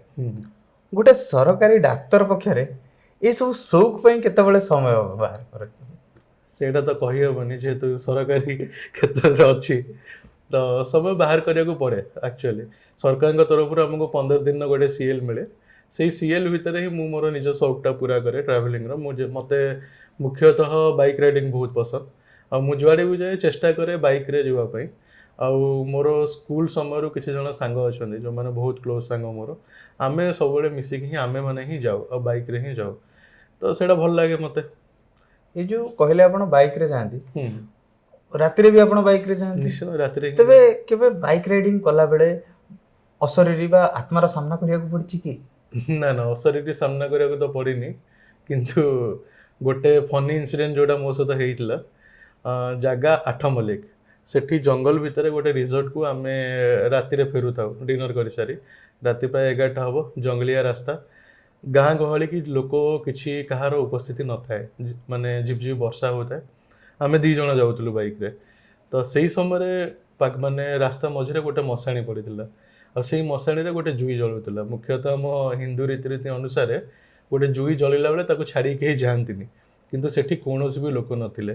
ଆଉ ତାଠୁ ଆମେ 50 ମିଟର ଆଗକୁ ଯାଇଛୁ, ଗୋଟେ ଧଳା ରଙ୍ଗର ଶାଢ଼ୀ ପିନ୍ଧି ଜଣେ ବୁଢ଼ୀ ଲୋକଟିଏ ଆଗରୁ ଆସୁଥିଲେ। ତ ସେଇ ସମୟରେ ଆମ ଅବସ୍ଥା କ'ଣ ହେଇଥିଲା ଆମକୁ ହିଁ ନିଜକୁ ଜଣା। ତାପରେ କିଛି ବାଟ ଆସିଲା ପରେ ଜଣାପଡ଼ିଲା କି ପାଖରେ ଗୋଟେ ଗାଁ ଅଛି ଏବଂ ସେ ଲୋକଟି ସେ ଗାଁରୁ ସିଆଡ଼େ ଯାଉଥିଲେ। ତ ଏଇଟା ଗୋଟେ ଫନି ଇନସିଡେଣ୍ଟ ହେଇଥିଲା। ଆହୁରି ଏମିତି ଛୋଟ ମୋଟ ଇନସିଡେଣ୍ଟ ହେଇଛି, ଯେମିତିକି ଗୋଟେ ଅରୁଣାଚଳ ଟ୍ରିପ୍ ମାନେ ପୂର୍ବ ବର୍ଷ ମାନେ ଆମେ ଯାଇଥିଲୁ, ସେଠି ଲ୍ୟାଣ୍ଡସ୍ଲାଇଡ୍ ଆମେ ଦେଖିଥିଲୁ। ଲଗାତାର ବର୍ଷାରେ ବାଇକ୍ ଚଲେଇଥିଲୁ, 3-4 ଦିନ ବର୍ଷାରେ। ଆଉ ପାହାଡ଼ ଉପରେ ଅନ୍ଧାରରେ ବାଇକ୍ ଚଲେଇଥିଲୁ। ତ ଏଇଭଳିଆ ବହୁତ ସାରା ଏକ୍ସପିରିଏନ୍ସ ଅଛି। ମୁଁ ଚେଷ୍ଟା କରେ ମୋର ଭ୍ରମଣ କାହାଣୀଟାକୁ, ଭ୍ରମଣ ଏକ୍ସପିରିଏନ୍ସଟାକୁ ମାନେ ବହି ରୂପେ ଲେଖିବା ପାଇଁ। ଗୋଟେ ଦକ୍ଷିଣ ଭାରତ ଭ୍ରମଣ ଉପରେ ଗୋଟେ ବହି ମୋର ଅଛି, ସାଉଁଟା ସ୍ମୃତି ତାର ନାଁ, ଏବଂ ଅରୁଣାଚଳର ଭ୍ରମଣ ଉପରେ ସେ କାହାଣୀଟା ବହୁତ ଜଲ୍ଦି ଆସୁଛି। ହଁ, ଯଦି ଦର୍ଶକମାନେ ଜାଣିନଥିବେ ଜଣେଇଦେବାକୁ ଚାହୁଁ, ସାଉଁଟା ସ୍ମୃତି ହେଉଛି ଡାକ୍ତର ବାବୁଙ୍କର ପ୍ରଥମ ପୁସ୍ତକ। ତେବେ ଏଇ ଯୋଉ ଏତେ ସବୁ କଥା ହେଲେ ଆମେ ଏସବୁ ଏବେ ଟିକେ ହାଲକା କରିଦେବା ଏସବୁ, ନିହାତି ନିହାତି। ପୁଣି ଫେରିଆସିବା ଆପଣଙ୍କ ବହି ଯୋଉଟା ବହୁ ଚର୍ଚ୍ଚିତ ବହି ଓଲ୍ଡ ଟାଉନ୍ ଝିଅ। ତ ଗୋଟେ ପ୍ରେମ କାହାଣୀକୁ ନେଇ ଲେଖାଯାଇଥିବା ଉପନ୍ୟାସରୁ ହଠାତ୍ ଆପଣ ଯୋଉ ଡାର୍କ ଥ୍ରିଲର ଗଲେ, ଏଇ ଯୋଉ ଟ୍ରାନଜିସନଟାକୁ ଆପଣ କେମିତି ଦେଖନ୍ତି? ଟ୍ରାନଜିସନ୍ ଦେଖନ୍ତୁ, ମୁଁ ଆଜ୍ ଏ ରାଇଟର ସବୁବେଳେ ଚେଷ୍ଟା କରେ ମୋ ପାଠକମାନଙ୍କୁ କିଛି କିଛି ନୂଆ ଦେବା ପାଇଁ। ଯଦି ମୋର ପୁରୁଣା ବହି ଯେଉଁ କନସେପ୍ଟରେ ଥିବ, ତା ପରବର୍ତ୍ତୀ ବହି ସେଇ କନସେପ୍ଟରେ ହିଁ ଆସିବ, ମେ ବି ପାଠକମାନେ ଟିକେ ବୋର୍ ହେଇଯିବେ। ସେଥିପାଇଁ ମୁଁ ସବୁବେଳେ ଚେଷ୍ଟା କରେ କି କିଛି କିଛି ନୂଆ କନସେପ୍ଟର ବହି ଲେଖିବା ପାଇଁ। ଯେମିତି ମୋର ପ୍ରଥମ ବହି ଗୋଟେ ଭ୍ରମଣ କାହାଣୀ, ଦ୍ୱିତୀୟ ବହି ଗୋଟେ ଗଳ୍ପ ସଂକଳନ, ତୃତୀୟ ବହି ଗୋଟେ ପ୍ରେମ କାହାଣୀ। ଆଉ ସେ ବହିଟା ଗୋଟେ ପ୍ରେମ କାହାଣୀ ଗୋଟେ ଅଲଗା ପ୍ରକ୍ରିୟାରେ ସେ ବହିଟାକୁ ଲେଖା ହେଇଥିଲା। ଯେମିତିକି ଆପଣ ଆଜି ଯାଏଁ କେଉଁ ବହିରେ ଦେଖିନଥିବେ ଗଦ୍ୟ ପଦ୍ୟ ମିଶିକି ରହିବାର, କିନ୍ତୁ ସେଇ ବହିଟାରେ ମୁଁ ପ୍ରଥମ ଥର ସେଇଟା ପ୍ରୟୋଗ କରିଥିଲି ଏବଂ ସେଇଟା ବହୁତ ଜନାଦୃତ ହେଇଥିଲା। ଏବଂ ଚତୁର୍ଥ ବହିଟାରେ ମୁଁ ଗୋଟେ କିମ୍ବଦନ୍ତୀ, କିଛି ଆମର ରହସ୍ୟ, ପୌରାଣିକ ତଥ୍ୟ, ମାଇଥୋଲୋଜି, ହରର ଏ ବିଷୟରେ ଲେଖିବାକୁ ଚେଷ୍ଟା କରିଛି। ଦେଖାଯାଉ ଲୋକମାନେ ଆକୁ କେମିତି ଗ୍ରହଣ କରୁଛନ୍ତି। ଏବଂ ମୁଁ ଏଠି କହି ରଖେ କି ମୋର ପରବର୍ତ୍ତୀ ବହି ମଧ୍ୟ ଆଉ ଗୋଟେ ନୂଆ କନସେପ୍ଟରେ ଆସୁଛି। ଆମେ ସେ ବିଷୟରେ ଆଗକୁ କଥା ହେବା। ତେବେ ଏଇ ଭିତରେ ଯେମିତି କହିଲେ ଆପଣ, ସେଇଟା ଗୋଟେ ପ୍ରେମ ଗଳ୍ପ ଲେଖିଥିଲେ ଆଉ ତାକୁ ନୂଆ ପ୍ରୟୋଗ କରିଥିଲେ। ତ ଯଦି ପ୍ରେମ ଗଳ୍ପ ଦେଖିବା, ସେଥିରେ ପ୍ରେମ କବିତା ବି ଥିଲା। ନିହାତି। ଅଭିଷେକ ତ୍ରିପାଠୀ କେବେ କୌଣସି ବ୍ୟକ୍ତିଙ୍କ ପାଇଁ ପ୍ରେମ କବିତା ଲେଖିଛନ୍ତି? ବ୍ୟକ୍ତିଙ୍କ ପାଇଁ ମାନେ ପାଠକମାନଙ୍କ ପାଇଁ 50ଟା ପ୍ରେମ କବିତା ଲେଖିଛି, ସେ ବହିରେ ଲେଖିଛି। ପ୍ରେମିକା ପାଇଁ କେବେ ପ୍ରେମ କବିତା ଲେଖିଛି? ସେଇଟା ସିଧାସଳଖ ପଚାରିବା କଥା ନୁହେଁ। ପ୍ରେମିକାଙ୍କ ପାଇଁ ମେ ବି ଲେଖିଥାଇପାରେ, କିନ୍ତୁ ପୂର୍ବରୁ ଲେଖିଥିଲି, ଏବେ। ତେବେ ଏଇସବୁ ଭିତରେ ଆମେ ଯଦି ଦେଖିବା, ଓଲ୍ଡ ଟାଉନ୍ ଝିଅରେ ଆପଣ କାହାଣୀ ଆଉ କବିତା ଦୁଇଟାକୁ ମିଶିକି ରଖିଛନ୍ତି। ତ ଡାକ୍ତର ଅଭିଷେକ ତ୍ରିପାଠୀ କେବେ ନିଜ ପ୍ରେମିକାଙ୍କ ପାଇଁ ପ୍ରେମ କବିତା ଲେଖିଛନ୍ତି? ହଁ, କଲେଜ ଟାଇମରେ ତ ଲେଖା ହେଇଥିଲା, କିନ୍ତୁ ଏବେ ତ ପାଠକମାନଙ୍କ ପାଇଁ ଲେଖୁଛି। ଆଚ୍ଛା, ସେଇ ବ୍ରହ୍ମପୁରର ପ୍ରେମିକା ଏବେ ବି ଅଛନ୍ତି ନା ଢେଙ୍କାନାଳରେ ଆଉ କିଏ ନୂଆ ପ୍ରେମିକା ଆସିଲେଣି ଜୀବନରେ? ନା, ଏବେ ଯାଏଁ ତ ସେ ହିଁ ଅଛନ୍ତି, ବହିରେ ଅଛନ୍ତି। ଭୁବନେଶ୍ୱରରୁ ହିଁ ଅଛନ୍ତି। ବହୁତ ସୁନ୍ଦର। ତାଙ୍କ ପାଇଁ ଗୋଟେ କବିତା ଶୁଣେଇ ପାରିବେ ଆପଣ? ଠିକ୍ ଅଛି, ନିହାତି। ବହିରୁ ଲେଖା ହେଇଥିବା ଗୋଟେ କବିତାଟେ ଶୁଣାଉଛି। ଯଦି ପ୍ରେମ ଗୋଟେ ଉପନ୍ୟାସ ହୁଏ, ସେ ତା ଭିତରେ ଯାଜ୍ଞସେନୀ। ଯଦି ପ୍ରେମ ଗୋଟେ କବିତା ହୁଏ, ସେ ତା ଭିତରେ ତପସ୍ୱିନୀ। ସେ ତୋଫା ଚାନ୍ଦିନୀର ଜୋଛନା, ସେ କୋଇଲି କଣ୍ଠର ମୂର୍ଚ୍ଛନା। ସେ ଶୁଷ୍କ ମରୁଭୂମିରେ ମରିଚିକା, ସେ ମରୁଡ଼ି ମଧ୍ୟ ଅରଣ୍ୟକା। ସେ ମୋ ପ୍ରେମିକା, ସେ ମୋ ପ୍ରେମିକା। ଯଦି ପ୍ରେମ ଗୋଟେ ମହାନଦୀ ହୁଏ, ସେ ଉଛୁଳା ନଈର ବନ୍ୟା। ଯଦି ପ୍ରେମ ଗୋଟେ ସଙ୍ଗୀତ ହୁଏ, ସେ ଖୋକା ଭାଇଙ୍କ ଅଳସୀ କନ୍ୟା। ସେ ବିଭୀଷିକାର ସଞ୍ଜୀବନୀ, ସେ ସଞ୍ଜ ବେଳାର ଆଇମା କାହାଣୀ। ସେ ଶାମୁକା ଭିତରେ ମୁକୁତା, ସେ ମଧ୍ୟରାତ୍ରିର କୁହୁଡ଼ି ପରିକା। ସେ ମୋ ପ୍ରେମିକା, ସେ ମୋ ପ୍ରେମିକା। ଯଦି ପ୍ରେମ ଗୋଟେ ପାହାଡ଼ ହୁଏ, ସେ ତା ଭିତରେ ଅଳକାନନ୍ଦା। ଯଦି ପ୍ରେମ ଗୋଟେ ସୂର୍ଯ୍ୟାସ୍ତ ହୁଏ, ସେ ଗୋଧୂଳି ବେଳାର ସନ୍ଧ୍ୟା। ସେ ପଥର ଦେହରେ ଏକ ଶିଳାଲିପି, ସେ ଗୋଲାପଠୁ ବି ଆହୁରି ଗୋଲାପୀ। ମୋ ଜୀବନ ଗୋଟେ କାହାଣୀ ହେଲେ, ସେ ତାର ଅନାମିକା ନାୟିକା। ସେ ମୋ ପ୍ରେମିକା, ସେ ମୋ ପ୍ରେମିକା। ବହୁତ ସୁନ୍ଦର ଭାବରେ ଆପଣ ଆପଣଙ୍କ ପ୍ରେମିକା ବିଷୟରେ କହିଲେ।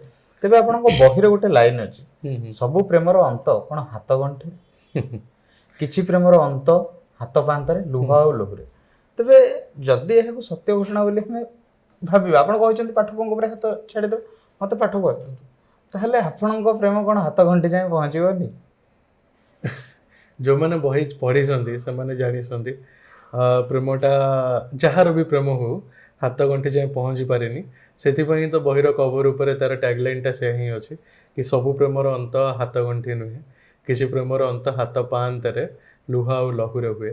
ଏଇ ପ୍ରେମ କାହାଣୀର ଅନ୍ତଟା ବି ଲୁହ ଆଉ ଲହୁ ଉଭୟରେ ହେଇଛି, ଯେଉଁଟାକି ଟ୍ୟାଗଲାଇନ୍ଟା ତାକୁ ଜଷ୍ଟିଫାଏ କରୁଛି କାହାଣୀକୁ। ମୁଁ ଆଉ ଥରେ ଦର୍ଶକମାନଙ୍କୁ କହି ରଖିବାକୁ ଚାହିଁବି, ଯଦି ଆପଣ ପଢ଼ିନାହାନ୍ତି ଓଲ୍ଡ ଟାଉନ୍ ଝିଅ, ଏବେ ହିଁ ସଂଗ୍ରହ କରିକି ପଢ଼ନ୍ତୁ।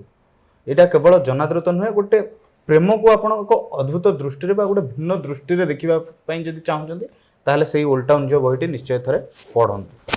ତେବେ ଇଏ ଯେମିତି ଗଲା ଆପଣଙ୍କ ବହି କଥା ଆଉ ପଢ଼ିବା କଥା, ଆପଣ ବି ଅନେକ ବହି ପଢ଼ନ୍ତି। ବର୍ତ୍ତମାନ ଆପଣଙ୍କୁ ଟିକେ ଚ୍ୟାଲେଞ୍ଜିଂ ପ୍ରଶ୍ନ ରହିବ ଗୋଟେ, ଆପଣଙ୍କ ସମସାମୟିକ ସାହିତ୍ୟିକଙ୍କ ଭିତରକୁ ଆପଣଙ୍କ ପ୍ରିୟ କବି, ପ୍ରିୟ ଲେଖକ ଆଉ ପ୍ରିୟ ଔପନ୍ୟାସିକ କିଏ ସମସାମୟିକଙ୍କ ଭିତରେ? ଦେଖନ୍ତୁ, କାହାର ଲେଖାକୁ ମାନେ ଜଜ୍ କରିବାର ସେତିକି ବୟସ କି ସେତିକି ଅନୁଭବ ମୋର ନାହିଁ। କହିବାକୁ ଚାହେଁ ମୁଁ ଏଠି ଆପଣଙ୍କୁ ଜଜ୍ କରିବାକୁ ନାହିଁ, ଆପଣଙ୍କର ତ ପ୍ରିୟ କିଏ ମତେ ଥିବେ ନା? ସମସ୍ତଙ୍କ ବହି ଭଲ ଲାଗେ। ସମସ୍ତଙ୍କ ଲେଖାର କିଛି ଗୋଟେ ନିଜସ୍ୱ ଥାଏ, ସମସ୍ତଙ୍କ ନିଜସ୍ୱ ଲେଖିବା ଶୈଳୀ ଥାଏ। ଆଉ ସମସାମୟିକ ସ୍ତରରେ ବହୁତ ଜଣ ଭଲ ଲେଖକ ମଧ୍ୟ ଅଛନ୍ତି, ଯେମିତିକି ଆପଣ ମାନେ ବର୍ତ୍ତମାନ ସମୟରେ ଆପଣଙ୍କ ବହିଟି ମୋତେ ସବୁଠୁ ବେଶୀ ଭଲ ଲାଗିଛି। ସେଇଭଳି ଭାବରେ ସମସ୍ତଙ୍କର ଲେଖିବା ଶୈଳୀ କିଛି ନା କିଛି ଅଲଗା ଥାଏ। କିଏ ପ୍ରେମ ବିଷୟରେ ଭଲ ଲେଖନ୍ତି, କିଏ ମାନେ ଆପଣଙ୍କ ଭଳି ହିଷ୍ଟ୍ରିକାଲ ବିଷୟରେ ଭଲ ଲେଖନ୍ତି, ତ କିଏ ହରର ଉପରେ ଭଲ ଲେଖନ୍ତି। ଯେମିତି ଶିବ ସୁନ୍ଦର ଜଣେ ରାଇଟର, ସିଏ ମାନେ ସାଇକୋଲୋଜିକାଲ ଥ୍ରିଲର ବୁକ୍ ଭଲ ଲେଖନ୍ତି। ଆଉ ଏମିତି ଅନେକ ରାଇଟର ଅଛନ୍ତି ଯିଏ ମାନେ ଭିନ୍ନ ଭିନ୍ନ ପ୍ରସଙ୍ଗରେ ଭିନ୍ନ ଭିନ୍ନ ଶୈଳୀରେ ଲେଖନ୍ତି। ତେଣୁ ସମସ୍ତଙ୍କର ଗୋଟେ ନିଜସ୍ୱ ଶୈଳୀ ଅଛି, ନିଜସ୍ୱ ସେମାନଙ୍କର ପାଠକ ବେଶ ଜଣେ ଅଛନ୍ତି। ତେଣୁ କାହାର ଲେଖାକୁ ଭଲ କି ଖରାପ କହିବାର ସେତିକି ଯୋଗ୍ୟତା ମୋର ନାହିଁ ବୋଲି ମୁଁ ଭାବେ। ଠିକ ଅଛି, ଆପଣ ବହୁତ ସୁନ୍ଦର ଭାବରେ ପ୍ରଶ୍ନଟିକୁ ଏଡ଼ାଇ ଗଲେ। ସମସାମୟିକଙ୍କ କଥା ଆସିଲା, ଆପଣ ଜଜ୍ କରନ୍ତୁନି, କିନ୍ତୁ ଆପଣଙ୍କର ପ୍ରିୟ ତ କିଏ ଥିବେ? ବରିଷ୍ଠଙ୍କ ଭିତରେ ଆପଣଙ୍କ ପ୍ରିୟ କବି କିଏ, ପ୍ରିୟ ଔପନ୍ୟାସିକ କିଏ, ପ୍ରିୟ ଗାଳ୍ପିକ କିଏ, ଆପଣଙ୍କର ପ୍ରିୟ କିଏ? ମୁଁ ଏଠି ଜଜ୍ କରିବାକୁ କହୁନି, ଆପଣଙ୍କୁ ବ୍ୟକ୍ତିଗତ ଭାବରେ କାହାର ବେଶୀ ଭଲ ଲାଗେ? ଦେଖନ୍ତୁ, ବ୍ୟକ୍ତିଗତ ଭାବେ ଜଣଙ୍କ ନାଁ ନେଲେ ବାକିମାନଙ୍କ ପ୍ରତି ଟିକେ ଅପମାନ ହେଇଯିବ। ଆଣ୍ଡ ଆମ ଓଡ଼ିଆ ସାହିତ୍ୟ ଏତେ ଉତ୍କୃଷ୍ଟ, ଏତେ ଉତ୍କର୍ଷତାର ସାହିତ୍ୟ ଯେ କୌଣସି ବି ମାନେ ଲେଖକଙ୍କ ମାନେ ବହିକୁ ଆପଣ ନାଁ ପସନ୍ଦ କରିପାରିବେନି। ସେ ମାନେ 1950 ମସିହାର ବହି ହଉ, ଫକୀରମୋହନଙ୍କ ଠାରୁ ଆରମ୍ଭ କରି ଗୋପବନ୍ଧୁ ଦାସଙ୍କ ବହି ହଉ, କିମ୍ବା ପ୍ରତିଭା ରାୟଙ୍କ ସମକାଳୀନ ହଉ, କିମ୍ବା ଆଜିକା ସମୟରେ, ସମସ୍ତଙ୍କର ନିଜସ୍ୱ, ଆମ ଭାଷାଟା ହିଁ ଏତେ ମିଠା, ଆମ ଭାଷାର ହିଁ ଏତେ ମାଧୁର୍ଯ୍ୟତା ଅଛି ଯେ ଯେକୌଣସି ବିଷୟରେ ଲେଖିଲେ ହିଁ ସେଇଟା ଭଲ ଲାଗେ।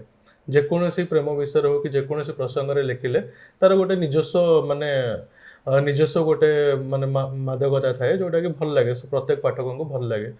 ତେଣୁ ସେମିତି ମାନେ ବିଶେଷ କରି କୌଣସି ଲେଖକଙ୍କ ପର୍ଟିକୁଲାରଲି ମାନେ ଲେଖକଙ୍କ ଉପରେ ବେସ୍ ନ କରି ମୁଁ ବହି ଉପରେ, ମାନେ ଏଇ ପ୍ରଶ୍ନଟା ବହି ଉପରେ କରିଥିଲେ ମୁଁ ଟିକେ ବେଶୀ ଖୁସି ହେଇଥାନ୍ତି। ଠିକ ଅଛି, କେଉଁ ବହିଟି ଭଲ ଲାଗେ? ଠିକ ଅଛି, ଏବେ ପ୍ରଶ୍ନକୁ ମୁଁ ବଦଳେଇ ଦେଲି, ଆପଣଙ୍କ ପ୍ରିୟ ଉପନ୍ୟାସ ହିସାବରେ ମୋତେ ପ୍ରତିଭା ରାୟଙ୍କର ଉପନ୍ୟାସ ଯାଜ୍ଞସେନୀ ସବୁଠୁ ଭଲ ଲାଗେ, ଏବଂ ତାଙ୍କର ଅନ୍ୟାନ୍ୟ ଉପନ୍ୟାସ ବି ବହୁତ ଭଲ ଲାଗେ। ଏବଂ କାହାଣୀ ଗୁଡ଼ିକ ଭିତରେ ମନୋଜ ଦାସଙ୍କ ଲେଖା ବହୁତ ଭଲ ଲାଗେ। ଏବଂ ବାକି କବିତା କହିଲେ ଶ୍ରୀରାଧା ଏବଂ ଧୂପ, ଏଇ ଦୁଇଟି ବହି କବିତା ବହି ମୋତେ ବହୁତ ଭଲ ଲାଗେ। ଏବେ ଯଦି ସେଇ ସମାନ ପ୍ରଶ୍ନ ମୁଁ ପୁଣି ପ୍ରଶ୍ନ ପରିବର୍ତ୍ତନ କରିକି ଯେ ସମସାମୟିକଙ୍କ ଭିତରେ କାହା ପୁସ୍ତକ ଆପଣଙ୍କୁ ଭଲ ଲାଗେ? ସମସାମୟିକ ଭିତରେ ସମସ୍ତଙ୍କ ପୁସ୍ତକ ପଢ଼ିବାର ସୁଯୋଗ ମୁଁ ପାଇନି। ଯେହେତୁ ଆପଣ ଜାଣିଛନ୍ତି ମୁଁ ପେଶାରେ ଜଣେ ଚିକିତ୍ସକ, ନିଶାରେ ସାହିତ୍ୟିକ, ମୋତେ ବହୁତ କମ୍ ସମୟ ମିଳେ। ତେଣୁ ମୁଁ ସେଇ କମ୍ ସମୟଟା ଲେଖାଲେଖିରେ ବେଶୀ ବିନିଯୋଗ କରିବାକୁ ଶ୍ରେୟ ମଣେ। ତେଣୁ ପଢ଼ିବା ପାଇଁ ବେଶୀ ସମୟ ପାଏନି। ଯେତିକି ସମୟ ବି ପାଏ ସେଥିରେ ସମସ୍ତଙ୍କ ବହି ସମ୍ପୂର୍ଣ୍ଣ ରୂପେ ପଢ଼ିପାରିନି। ତେଣୁ ଏଥିପାଇଁ ବିନା ନ ପଢ଼ି, ମାନେ ଅଳ୍ପ ପଢ଼ି କାହାର ଲେଖାକୁ ମାନେ ଭଲ ଖରାପ କହିବା ଠିକ୍ ହେବନି ବୋଲି ମୁଁ ଭାବେ। ଯେତିକି ପଢ଼ିଛନ୍ତି ଆପଣଙ୍କୁ ଉତ୍ତରଟି ତ ଦେବାକୁ ପଡ଼ିବ, ଆପଣ ଏଡ଼ାଇବାକୁ ଚେଷ୍ଟା କରନ୍ତୁନି। ନା, ଏଡ଼ାଇବାକୁ ଚେଷ୍ଟା ନାହିଁ, ସମସ୍ତଙ୍କ ଲେଖା ଭଲ ଲାଗେ। ଆଜିକା ଡେଟ୍ରେ ସମସ୍ତଙ୍କର ନିଜସ୍ୱ ଗୋଟେ ମାନେ ଶୈଳୀ ଥାଏ, ଆଣ୍ଡ ସମସ୍ତଙ୍କ ବହି ଭଲ ବିକ୍ରି ହୁଏ, ସମସ୍ତଙ୍କର ନାଁ ଅଛି, ମାନେ ଓଡ଼ିଆ ପାଠକ ସମାଜରେ ସମସ୍ତଙ୍କ ନାଁ ଅଛି, ସମସ୍ତେ ଭଲ ଲେଖନ୍ତି। ସେମିତି କାହାକୁ ପର୍ଟିକୁଲାରଲି ବେଶୀ ଭଲ କି ବେଶୀ ଖରାପ କହିହେବନି। ଯଦି ବାରମ୍ବାର ବାଧ୍ୟ କରି ପଚାରିବେ ତେଣୁ ମୁଁ ଜଣଙ୍କ ନାଁ ନେବି, ଡକ୍ଟର ଅଭିଷେକ ତ୍ରିପାଠୀ। ତାଙ୍କ ଲେଖା ମୋତେ ସବୁଠୁ ଭଲ ଲାଗେ। ବହୁତ ସୁନ୍ଦର ଭାବରେ ଆପଣ ଉତ୍ତର ଦେଲେ, ଡାକ୍ତର ଅଭିଷେକ ତ୍ରିପାଠୀ। ତେବେ ଏଇ ଯୋଉ ଡାକ୍ତରର ବୃତ୍ତିରେ ଆମକୁ ଲାଗେ ଡାକ୍ତର ମାନଙ୍କ ଜୀବନ ବହୁତ ମାନେ ବ୍ୟସ୍ତବହୁଳ ଜୀବନ ହେଇଥାଏ, ସବୁବେଳେ ବ୍ୟସ୍ତରେ ଥାନ୍ତି। ତ ଏଇ ବ୍ୟସ୍ତତାମୟ ଜୀବନ ଭିତରୁ ଆପଣ ସାହିତ୍ୟ ପାଇଁ କେତେବେଳେ ସମୟ ବାହାର କରନ୍ତି? ଦେଖନ୍ତୁ, ଯଦି କୌଣସି ଜିନିଷ ପାଇଁ ନିଜର ଇଚ୍ଛା ଶକ୍ତି ଥାଏ ତେବେ ସମୟ ଆପେ ଆପେ ବାହାରିଯାଏ। ସେ ପ୍ରେମ ହେଉ ବା ସାହିତ୍ୟ ହେଉ, ଇଚ୍ଛା ନଥିଲେ ସମୟ ବାହାରେନି। ତେଣୁ ସମୟ ବାହାର କରିବାର ପ୍ରଶ୍ନ ହିଁ ଆପଣଙ୍କ ଭୁଲ। ଯେହେତୁ ସାହିତ୍ୟ ହେଉଛି ମୋର ପ୍ରଥମ ପ୍ରେମ, ସ୍କୁଲ ସମୟରୁ ହିଁ ମୁଁ ଘରେ ଯେତିକି ପ୍ରାଇଜ୍, ଯେତିକି ପୁରସ୍କାର ପାଇ ଆସିଛି ସବୁ ସାହିତ୍ୟ ପାଇଁ ହିଁ। ସେତେବେଳେ ପ୍ରବନ୍ଧ ଲେଖୁଥିଲି, ଏବେ ଉପନ୍ୟାସ ଲେଖୁଛି, ଏବେ କବିତା ଲେଖୁଛି। ସେତେବେଳେ ପ୍ରବନ୍ଧରେ ମୁଁ ରାଜ୍ୟସ୍ତରୀୟ ଅନେକ ପୁରସ୍କାର ପାଇଛି। ତେଣୁ ସାହିତ୍ୟ ମୋର ପ୍ରଥମ ପ୍ରେମ। ଆଉ ସ୍କୁଲରେ ସବୁ ସାହିତ୍ୟ ଗୁରୁଜୀ ଗୁରୁମାମାନଙ୍କ ପ୍ରିୟ ଛାତ୍ର ମୁଁ ଥିଲି।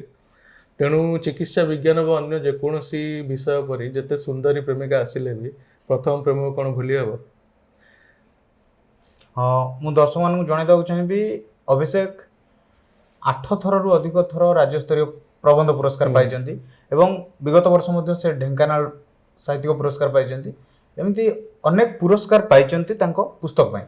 ତେବେ ଅଭିଷେକ ଆପଣଙ୍କୁ ଲାଗେ କି ପୁରସ୍କାର ପାଇଲା ପରେ ବା ପୁରସ୍କାର ଲେଖକ ହିସାବରେ ବା ସାହିତ୍ୟିକ ହିସାବରେ ଆପଣଙ୍କ ଦାୟିତ୍ୱବୋଧ ବଢ଼େଇ ଦିଏ? ପୁରସ୍କାର ବଢ଼ାଏନି, ପାଠକୀୟ ମତାମତ ବଢ଼େଇ ଦିଏ। ଯଦି ପାଠକମାନେ ଆପଣଙ୍କ ଲେଖାକୁ ପସନ୍ଦ କରିଛନ୍ତି, ଏଇଟା ଆପଣଙ୍କ ରେସ୍ପନ୍ସିବିଲିଟି କି ଆପଣଙ୍କ ପରବର୍ତ୍ତୀ ବହିଟା ଆହୁରି ବେଶୀ ପାଠକୀୟ ଆଦୃତି ପାଇବା ଦରକାର। ପୁରସ୍କାର ତ ଆଜିକା ଯୁଗରେ ପୁରସ୍କାରକୁ ମୁଁ ଗୋଟେ ଲେଖକର ମାପଦଣ୍ଡ ବୋଲି ବିଲକୁଲ ଭାବେନି। ଗୋଟେ ଲେଖକର ମାପଦଣ୍ଡ ହେଉଛି ପାଠକୀୟ ଆଦୃତି ବା ପାଠକୀୟ ମତାମତ।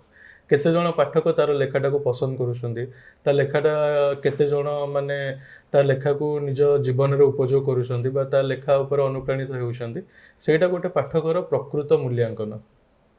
ବହୁତ ସୁନ୍ଦର ଭାବରେ ଆପଣ କହିଲେ ପାଠକୀୟ ଆଦୃତି ହିଁ ପୁରସ୍କାରଠୁ ଅଧିକ ନିହାତି, ମୂଲ୍ୟବାନ ଆଉ ନିହାତି। ତାର ପ୍ରଭାବ ରହିଥାଏ। ନିହାତି। ତେବେ ଅଭିଷେକକୁ ଯଦି ଆମେ ଦେଖିବା, ପିଲାବେଳ ଭୁବନେଶ୍ୱରରେ କଟିଛି, ପାଠପଢ଼ା ବ୍ରହ୍ମପୁରରେ ମେଡିକାଲ କଲେଜରେ, ଚାକିରି ଢେଙ୍କାନାଳରେ। ଏଇ ଯୋଉ ତିନିଟା ସହର ଭିତରେ ଆପଣଙ୍କୁ କୋଉ ସହର ସବୁଠୁ ବେଶୀ ଭଲ ଲାଗେ? ସାଧାରଣତଃ ଲୋକମାନଙ୍କୁ ତାଙ୍କ ନିଜ ସହର ଭଲ ଲାଗେ, ଯୋଉଠି ତାଙ୍କ ପିଲାଦିନ ବିତିଥାଏ, ଯୋଉଠି ତାଙ୍କ ସ୍କୁଲିଂ, ତାଙ୍କ ପିଲାଦିନର ସାଙ୍ଗ ସମସ୍ତେ ଥାଆନ୍ତି। ତେଣୁ ନୋ ଡାଉଟ୍ ଭୁବନେଶ୍ୱର ଭଲ ଲାଗେ। କିନ୍ତୁ ୟାର ମାନେ ନୁହେଁ ଯେ ବ୍ରହ୍ମପୁର ଏବଂ ଢେଙ୍କାନାଳ କି କଟକ ହଉ ସହର ଗୁଡ଼ିକ ଭଲ ଲାଗେନି ମୋତେ। ଭଲ ଲାଗେ, କିନ୍ତୁ ସବୁଠାରୁ ବେଶୀ ଭଲ ଲାଗେ ଭୁବନେଶ୍ୱର। ଯେତେବେଳେ ମୁଁ ଭୁବନେଶ୍ୱରରେ ଥାଏ ସେତେବେଳେ ମୋତେ ମାନେ ଯେତେ କମ୍ଫର୍ଟ ଜୋନ୍ରେ ଫିଲ୍ ହୁଏ, ସେମିତି ଅଲଗା କେଉଁଠି ହୁଏନି। ବାକି ସହରମାନଙ୍କର ବି ନିଜସ୍ୱ ମହାନତା ଅଛି। ଯେମିତି ବ୍ରହ୍ମପୁରରେ ଆପଣ ତାକୁ ଓଡ଼ିଶାର ଫୁଡ୍ କ୍ୟାପିଟାଲ ସେମିତି ହିଁ କହନ୍ତିନି। ତାର ଖାଇବା ସେତିକି ଭଲ ଲାଗେ, ଆଣ୍ଡ ସବୁ ପ୍ରକାର ଖାଇବା ସେଠି ମିଳେ। ଆଉ ବ୍ରହ୍ମପୁରର ଗୋଟେ ବିଶେଷତ୍ୱ ହେଉଛି ଆପଣ ସନ୍ଧ୍ୟାବେଳେ 10 କିଲୋମିଟର ବାଇକ୍ ନେଇକି ଯିବେ, ଆପଣଙ୍କୁ ପାହାଡ଼, ପର୍ବତ, ଝରଣା ଏସବୁ ଦେଖିବାକୁ ମିଳିବ, ଯେଉଁଟାକି ମୋର ଦୁର୍ବଳତା। ତେଣୁ ବ୍ରହ୍ମପୁର ମୋତେ ଭୁବନେଶ୍ୱର ପରେ ଯେଉଁ ସହରଟା ଭଲ ଲାଗେ ସେଇଟା ହେଉଛି ବ୍ରହ୍ମପୁର। ଆଉ ତୃତୀୟ ନମ୍ବରରେ ଆସିବ କଟକ। କଟକରେ ମୋର ବହୁତ ଜଣ ସାଙ୍ଗ ଅଛନ୍ତି, ମୋର ପ୍ରାୟ ସମୟ କଟକରେ ବିତେ। କଟକରେ ମୁଖ୍ୟତଃ ମହାନଦୀ କୂଳରେ ଏବଂ ନରାଜରେ ବସିବାକୁ ବହୁତ ଭଲ ଲାଗେ ମୋତେ। ଆଉ କଟକ ଏଥିପାଇଁ ଭଲ ଲାଗେ କି କଟକର ଗୋଟେ ନିଜସ୍ୱ ଭାଇଚାରା ଅଛି। କଟକରେ ମାନେ ନିଜର ଯେଉଁ ଫିଲିଂଟା ଆସେ ସେଇଟା ଅନ୍ୟ କେଉଁ ସହରରେ ଆସେନି। ଆଉ ଚତୁର୍ଥରେ ରହିବ ଢେଙ୍କାନାଳ। ତେଣୁ ସବୁ ସହର ମୋତେ ଭଲ ଲାଗେ, କିନ୍ତୁ ସବୁଠୁ ମୋ ହୃଦୟର ଯେଉଁଟା ବେଶୀ ନିକଟତର ସେଇଟା ହେଉଛି ଭୁବନେଶ୍ୱର। ଆଉ ଭୁବନେଶ୍ୱର ଭିତରେ ଓଲ୍ଡ ଟାଉନ୍, ଯେଉଁଠି ମୋ ଘର। ବହୁତ ସୁନ୍ଦର। ପ୍ରତ୍ୟେକ ପିଲାଙ୍କର ଯେମିତି ନିଜ ସହର, ନିଜ ଘର ସବୁଠୁ ଅଧିକ ପ୍ରିୟ ହେଇଥାଏ, ଆପଣଙ୍କର ବି ନିଜ ସହର, ନିଜ ଘର ସବୁଠୁ ଅଧିକ ପ୍ରିୟ। ତେବେ ଏବେ ଆପଣଙ୍କୁ ଗୋଟେ ଡାକ୍ତରୀ ପ୍ରଶ୍ନ ପଚାରିବି। ଆପଣ RSSDI ତରଫରୁ ଡାୟବେଲୋଜିଷ୍ଟ ଭାବରେ ଏକ୍ସେଲେନ୍ସ ଆୱାର୍ଡ ପାଇଥିଲେ 2025ରେ। ତ ବର୍ତ୍ତମାନ ଯଦି ଆମେ ଦେଖିବା ପ୍ରତି ଘରେ ଘରେ ଡାଇବେଟିସ୍ ପେସେଣ୍ଟ, ତ କ'ଣ କରିଲେ ଡାଇବେଟିସ୍କୁ ରୋକାଯାଇପାରିବ ବା ଏଇ ଜିନିଷ, ଏଇ ଯେଉଁ ସମସ୍ୟା ବଢ଼ି ଚାଲିଛି, ଆଉ କେମିତି ନିୟନ୍ତ୍ରଣ କରାଯାଇପାରିବ? ଦେଖନ୍ତୁ, ଡାଇବେଟିସ୍ ହେବାର ଦୁଇଟି ମୁଖ୍ୟ କାରଣ। ଗୋଟିଏ କାରଣ ତ ମାନେ 20% ଲୋକଙ୍କୁ ଡାଇବେଟିସ୍ ଜେନେଟିକ୍ କାରଣ ଯୋଗୁଁ ହୁଏ, ବଂଶଗତ କାରଣ ଯୋଗୁଁ, ଯେଉଁଟା ଆମେ ଅଟକାଇ ପାରିବାନି। ଆଉ ଦ୍ୱିତୀୟ କାରଣ ହେଉଛି ବର୍ତ୍ତମାନର ଫୁଡ୍ ହ୍ୟାବିଟ୍ ବା ଲାଇଫଷ୍ଟାଇଲ୍। ବର୍ତ୍ତମାନ ଯାହା ଆମର ଖାଦ୍ୟପେୟ ଶୈଳୀ ରହିଛି, ଯେଉଁଭଳି ଆମର ଖାଇବା ପିଇବା ସାମଗ୍ରୀ ଗୁଡ଼ିକର ମିଶ୍ରଣ ଅପମିଶ୍ରିତ ହେଉଛି, ଆମର ବର୍ତ୍ତମାନ ଲାଇଫଷ୍ଟାଇଲ୍ ଯାହା ବେଶୀ ସେଡେଣ୍ଟାରୀ ଲାଇଫଷ୍ଟାଇଲ୍ ଆମର ରହୁଛି, ଯେଉଁଟାକି ଡାଇବେଟିସ୍ର ମୁଖ୍ୟ କାରଣ। ତେଣୁ ଏହିସବୁ ଆମର ଲାଇଫଷ୍ଟାଇଲ୍ ଯୋଗୁଁ ହିଁ ଡାଇବେଟିସ୍ ରୋଗଟା ଧୀରେ ଧୀରେ ବଢ଼ି ଚାଲିଛି। ଏବଂ ୟାକୁ ଅଟକାଇବାର ମୁଖ୍ୟ କାରଣ ହେଉଛି ଗୋଟିଏ ଉପାୟ ହେଉଛି ନିଜର ଲାଇଫଷ୍ଟାଇଲ୍ ପରିବର୍ତ୍ତନ କରିବା। ଏବଂ ସମ୍ପୂର୍ଣ୍ଣ ରୂପେ ଏହାକୁ ଅଟକାଇ ନପାରିଲେ ମଧ୍ୟ ଆମେ କିଛି କାଂଶରେ ଡାଇବେଟିସ୍ର ପରସେଣ୍ଟେଜଟା କମାଇ ପାରିବା।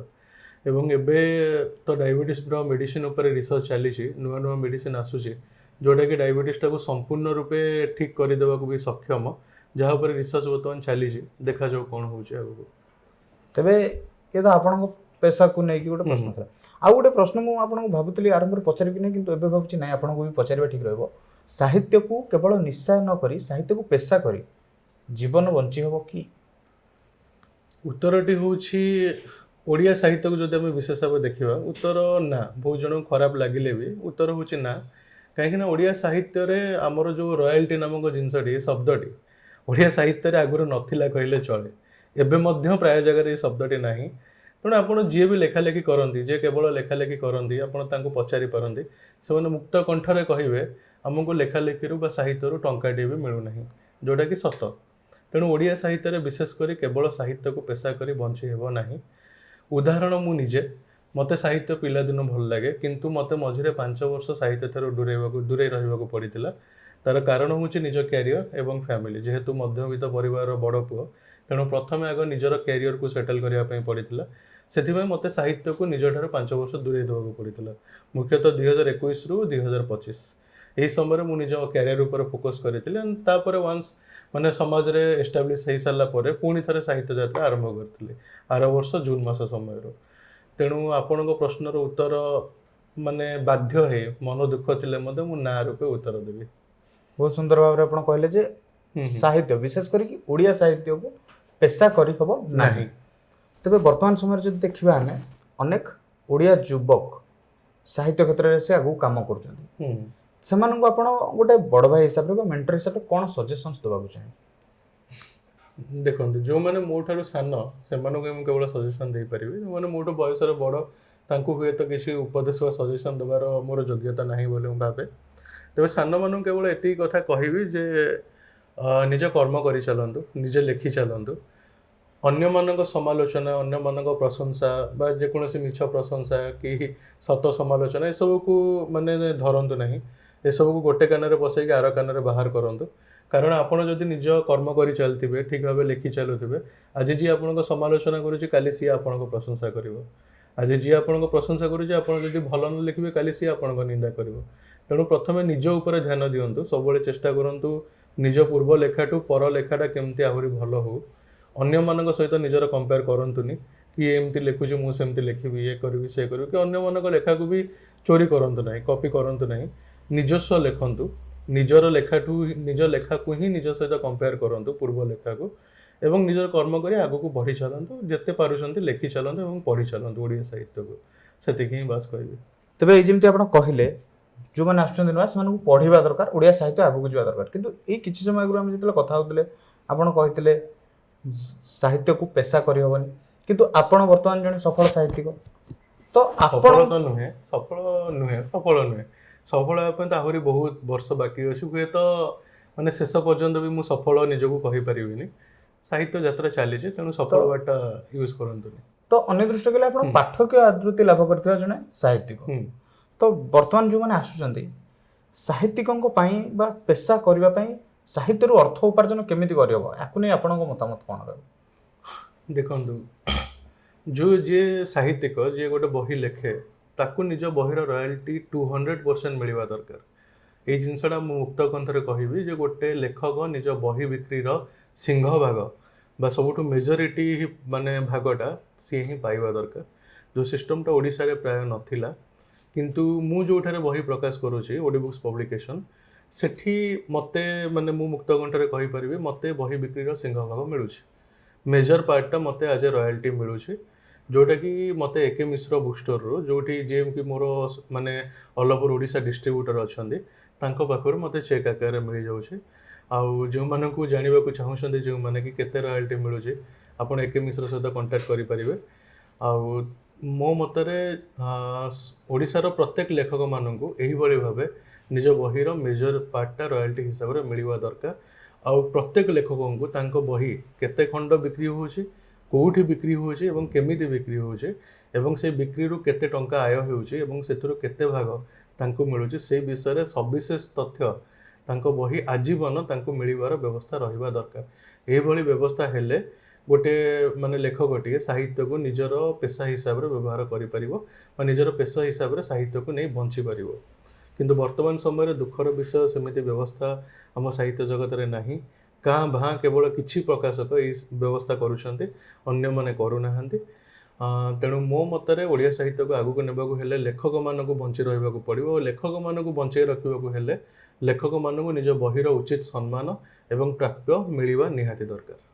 ଅର୍ଥାତ୍ ଆପଣ କହିବା କଥା ଯେଉଁ ବ୍ୟବସ୍ଥା ରହିଛି ସେ ବ୍ୟବସ୍ଥାରେ ଗୋଟେ ସୁଧାର ବା ପରିବର୍ତ୍ତନ ଆସିବ, ନିହାତି ଆସିବା ଦରକାର।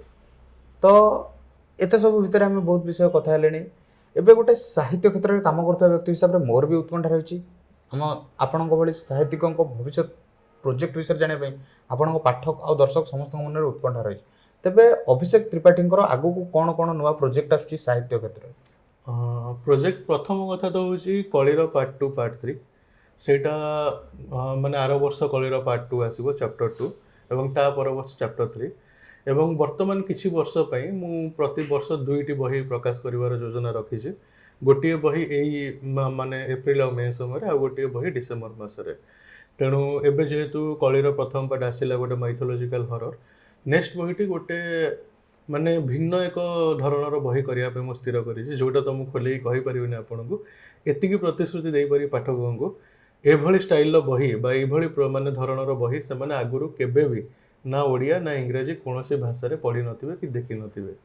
ଗୋଟେ ଭିନ୍ନ ଧରଣର ବହି, ଭିନ୍ନ ଷ୍ଟାଇଲରେ, ମାନେ କାହାଣୀ ଏକା କାହାଣୀ, ମାନେ ପାଠକମାନଙ୍କୁ ଲାଗିପାରେ କି ହଁ କାହାଣୀ ଆମ ସହିତ ଚିରାଚରିତ, ଆମ ସହିତ ପରିଚିତ, କିନ୍ତୁ କାହାଣୀର ଯେଉଁ ଲେଖିବା ଶୈଳୀଟା, ପ୍ରେଜେଣ୍ଟେସନ ଷ୍ଟାଇଲଟା, ସେଇଟା ଅଲଗା ରହିବ, ତାର ଗ୍ୟାରେଣ୍ଟି ମୁଁ ଦେବି। ଏବଂ ବହିଟି ଡିସେମ୍ବର ମାସରେ ଆସିବ। ତ ଆପଣଙ୍କୁ ମଧ୍ୟ ଆପଣଙ୍କର ଯେମିତି ପୂର୍ବରୁ ବହି ପାଠକୀୟ ଆଦୃତି ହେଇଛି, ଆଗକୁ ଅନ୍ୟ ବହି ଗୁଡ଼ିକ ପାଠକୀୟ ଆଦୃତି ହଉ, ସେଥିପାଇଁ ଆମେ ବି ଆଶାବାଦୀ ଏବଂ ଆପଣଙ୍କୁ ମଧ୍ୟ ଭବିଷ୍ୟତ ପ୍ରୋଜେକ୍ଟ ପାଇଁ ଶୁଭେଚ୍ଛା।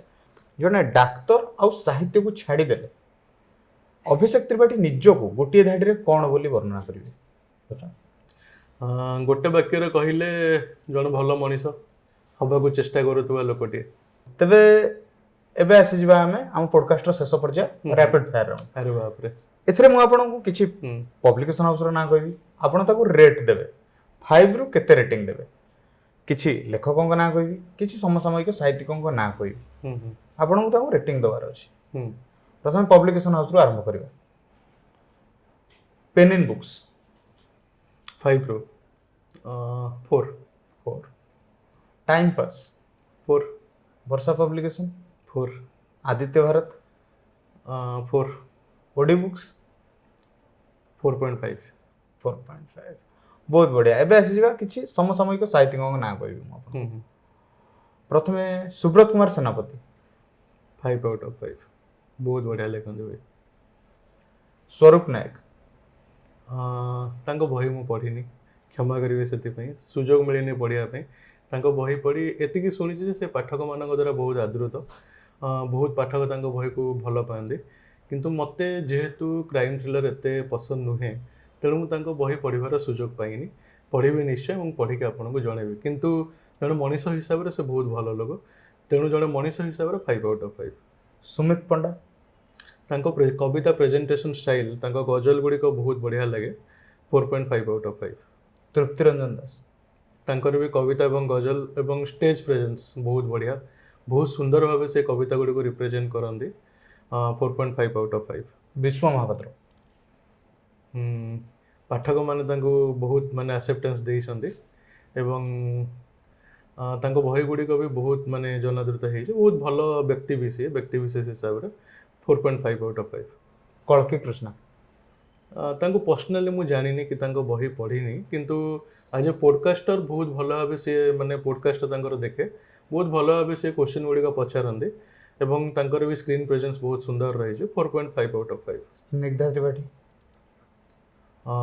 ପାଠକମାନଙ୍କ ଭିତରେ ବହୁତ ମାନେ ଆଦୃତ ସେ, ତାଙ୍କର କବିତା ଗୁଡ଼ିକ presentation style, social media presence ଗୋଟେ ଟର୍ମରେ କହିଲେ ତାଙ୍କର ସୋସିଆଲ ମିଡ଼ିଆ ପ୍ରେଜେନ୍ସଟା ବହୁତ ହି ଭଲ, ତାଙ୍କୁ ମଧ୍ୟ 4.5/5। ଶୁଭ୍ରାଂଶୁ ପଣ୍ଡା ଦେଖନ୍ତୁ, ତାଙ୍କ ସହିତ ସମୟ ବ୍ୟତୀତ କରିବାର କି ତାଙ୍କ ସହିତ ମାନେ କଥା ହେବାର ସୁଯୋଗ ମୋତେ ମିଳିନି। ଏତେ ବଡ଼ ଲୋକ, ଏତେ ବଡ଼ ପବ୍ଲିକେସନ ସେ ଓନର, ତେଣୁ ତାଙ୍କୁ ରେଟ୍ କରିବାଟା ଠିକ୍ ହେବ ନାହିଁ। ଯେହେତୁ ମୁଁ ତାଙ୍କଠୁ ବହୁତ ସାନ, ବୟସରେ ବହୁତ ସାନ, ତେଣୁ ତାଙ୍କୁ କୌଣସି ରେଟିଂ ଦେବାଟା ଠିକ୍ ହେବ ନାହିଁ ବୋଲି ମୁଁ ଭାବେ। ବହୁତ ସୁନ୍ଦର। ତେବେ ଏବେ ଏପିସୋଡକୁ ଶେଷ କରିବା। ତା ପୂର୍ବରୁ ଆମେ ଜାଣିବାକୁ ଚାହିଁବୁ, ଆଜି ଆମର ଏଇ ଯେଉଁ ଅନନ୍ୟ ଡିଜିଟାଲର କଲମ କାଗଜ ଖଟିକୁ ଆସି ଆପଣଙ୍କୁ କେମିତି ଅନୁଭବ ହେଉଛି? ବହୁତ ସୁନ୍ଦର ଲାଗିଲା। ଗୋଟେ ମାନେ ଯେମିତି ନର୍ମାଲ ପୋଡକାଷ୍ଟ ହୁଏ ସେଇଭଳିଆ ଲାଗିଲାନି, ମାନେ ସେଇ ମାନେ ଧାରାଠୁ ଅଲଗା କରି ଆପଣ କିଛି ବହୁତ କାଜୁଆଲ ଭାବରେ, ବହୁତ କାଜୁଆଲ ୱେରେ, ବହୁତ ସିମ୍ପଲ ୱେରେ ଆପଣ ଏଇ ପ୍ରୋଗ୍ରାମଟିକୁ ମାନେ କଲେ। ବହୁତ ଭଲ ଭଲ କୋଶ୍ଚିନ୍ ବି ପଚାରିଲେ ଏବଂ ତାର ଉତ୍ତର ବି ରଖିଲି। ମାନେ ଅଲଗା ପୋଡକାଷ୍ଟରେ ଗଲେ ଯେଉଁ ଭଳିଆ ଟେନସନ୍ ଲାଗେ କି କିଛି କୋଶ୍ଚିନ୍ ଆନ୍ସର ଭୁଲଭାଲ ହେଇଯିବ, କିଛି ମାନେ ଅଲଗା କୋଶ୍ଚିନ୍ ପଚାରିଦେବେ କି, ସେଇଭଳିଆ କିଛି ବି ଟେନସନ୍ ଏଠି ଲାଗିଲାନି। ଯେମିତି ନାଁଟି ଦେଇଛନ୍ତି ଖଟି, ବିଲକୁଲ ଖଟି ଭଳିଆ ଲାଗିଲା। ତେଣୁ ବହୁତ ଭଲ ଲାଗିଲା ଆପଣଙ୍କ ଅନନ୍ୟ ଡିଜିଟାଲର ଏଇ କାଗଜ କଲମ ଖଟି ପ୍ରୋଗ୍ରାମକୁ ଆସିକି। ଆଶା କରେ ଆପଣଙ୍କ ଏଇ ପ୍ରୋଗ୍ରାମଟି ସଫଳତାର ଶୀର୍ଷକ ଛୁଉଁ, ବହୁତ ବଡ଼ ବଡ଼ ବ୍ୟକ୍ତିତ୍ୱ ଏଇ ପ୍ରୋଗ୍ରାମକୁ ଆସନ୍ତୁ ଏବଂ ଏଇଭଳି ଭାବେ ଏପିସୋଡ ଉପରେ ଏପିସୋଡ ଆପଣଙ୍କୁ କରିଚାଲନ୍ତୁ ଏବଂ ମୋତେ ଆଉ 10-15 ଥର ବି ଡାକନ୍ତୁ। ନିହାତି ରୂପରେ ଆମେ ଆଗକୁ ମଧ୍ୟ ଆପଣଙ୍କୁ ଡାକିବୁ। ତେବେ ଆଜି ଏପିସୋଡ ସାରିବା ପୂର୍ବରୁ ଆମେ ଆପଣଙ୍କ ଠାରୁ ଗୋଟେ କବିତା ଶୁଣି ଏପିସୋଡଟିକୁ ସାରିବାକୁ ଚାହିଁବୁ। କବିତା କୋଉ ବିଷୟରେ କବିତା ଶୁଣିବେ କୁହନ୍ତୁ? ଆପଣ ଯେକୌଣସି ବିଷୟରେ କି ନା ପ୍ରେମ, ସାମାଜିକ ଜୀବନ, ବିଷୟରେ? ସାମାଜିକ, ଯାହା ବି ଆପଣ ଶୁଣେଇବେ। ଆପଣଙ୍କର ପ୍ରିୟ କବିତା ଭିତରୁ ଗୋଟେ ଓଡ଼ିଆ ଭାଷା ବିଷୟରେ ଆମେ କଥା ହଉଛେ, ତେଣୁ ଓଡ଼ିଆ ଭାଷା ଉପରେ ଗୋଟେ କବିତା ଶୁଣିବାକୁ ଚାହୁଁଛି। ନିଶ୍ଚିତ ରୂପେ। ମୁଁ ଓଡ଼ିଆ ଭାଷା କହୁଛି। ସମୟ ଆସିଛି ତାକୁ ମୁକ୍ତ କର, ସମୟ ଆସିଛି ତାକୁ ମୁକ୍ତ କର, ତାକୁ ଜକଡ଼ି ରଖିଥିବା ବଙ୍ଗାଳୀ, ହିନ୍ଦୀ, ଇଂରାଜୀର ସେ ଜଞ୍ଜିରରୁ ତାକୁ ମୁକ୍ତ କର। ସେ ଜଞ୍ଜିରକୁ ତୁମେ ଭାଙ୍ଗି ଦିଅ, ତାର ଭଗ୍ନାବଶେଷକୁ 100 ଫୁଟ ଗଭୀରରେ ତୁମେ କବର ଦିଅ। ସମୟ ଆସିଛି ତାକୁ ମୁକ୍ତ କର।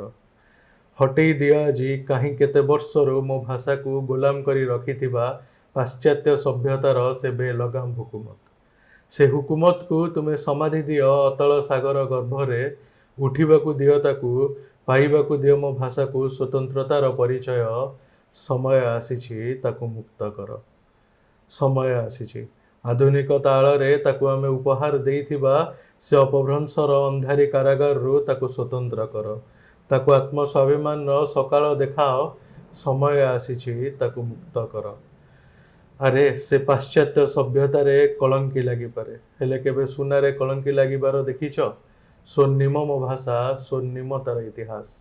ପ୍ରମାଣ ତୁମ ପୂର୍ବପୁରୁଷଙ୍କୁ ମାଗ, ଉତ୍ତରରେ ଉଠ କଙ୍କାଳର ଡାକ ପାଇବ। ସମୟ ଆସିଛି ତାକୁ ମୁକ୍ତ କର।